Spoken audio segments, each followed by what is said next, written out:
ధర్మస్థల దారుణాలు కి సంబంధించి మరొక సంచలనాత్మకమైనటువంటి అంశం వెలుగులోకి వచ్చింది.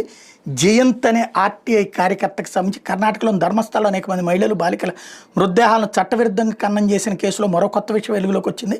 2000 సంవత్సరం నుంచి 2015 సంవత్సరం వరకు నమోదైన అసహజ మరణాల రికార్డులు మాయమవడం తాజా కలకలం రేపుతుంది. సమాచార హక్కు చట్టం ఆర్టీఐ కార్యకర్త జయంత్ ఆర్టీఐ దరఖాస్తు ద్వారా విషయాలు వెలుగులోకి తెచ్చారు. ఆ 15 సంవత్సరాల కాలం జరిగిన అసహజ మరణాలకు సంబంధించిన రికార్డులు కావాలంటూ జయంత్ ఆర్టీఐ దరఖాస్తు ద్వారా కోరగా 2000-2015 మధ్య యూడీఆర్ అసహజ మరణాల రిజిస్టర్లో నమోదైన మరణాలకు సంబంధించి అన్ని పత్రాలు, పోస్టుమార్టం నివేదికలు, వాల్ పోస్టర్లు, నోటీసులు, గుర్తు తెలియని మృతదేహాల గుర్తింపు కోసం తీసిన ఫోటోలు సాధారణ పరిపాలనాపరమైన ఆదేశాల మేరకు ధ్వంసం చేశామని బెల్తంగాడి పోలీసులు సమాధానం ఇచ్చినట్టు జయంత్ చెప్పారు. ప్రస్తుత డిజిటల్ యుగంలో ఆ సమాచారాన్ని అంతా డిజిటలైజ్ చేయకుండా ఎలా ధ్వంసం చేస్తారని జయంత్ ప్రశ్నిస్తున్నారు. ధర్మస్థల్లో పలు హత్యలు జరిగాయని, వాటికి సంబంధించిన తాను గతంలోనే ఆరోపణలు చేశానని, పలు వేదికలపై ప్రస్తావించారని, అప్పట్లో ఎవరూ పట్టించుకోలేదని చెప్పారు.